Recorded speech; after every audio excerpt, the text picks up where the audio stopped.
When someone passes away without a will, they die intestate.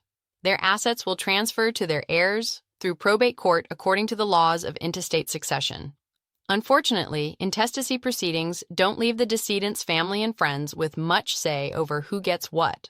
Before we dive into the specifics of intestacy laws in Arizona, it helps to understand what assets are considered part of the decedent's estate and which assets can potentially transfer to heirs without going through probate. If the decedent was single, their estate consists of all of their assets.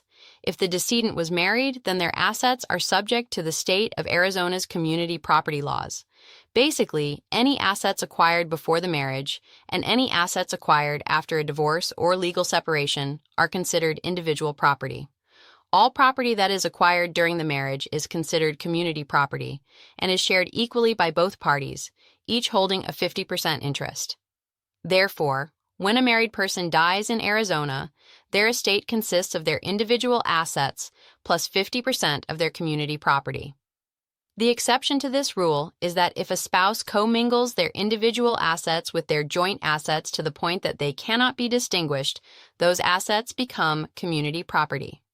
Of course, prenuptial agreements can also dictate which assets are individual versus community property. To simplify the estate settlement process, there are a number of assets that can pass to a decedent's beneficiaries without having to go through probate.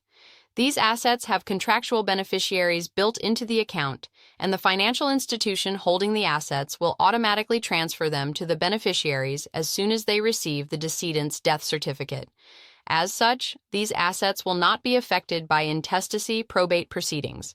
Some common non-probate assets include bank and brokerage accounts with a payable on death or transfer on death beneficiary, life insurance policies, retirement accounts, real property held in joint tenancy, or as tenants by the entirety trusts. If the decedent has a will, the contracted beneficiary on non-probate assets always trumps the will's instructions.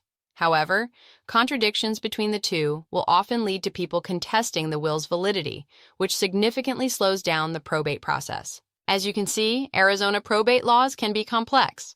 It requires a number of steps, and without the right approach, it's easy to get lost in the details.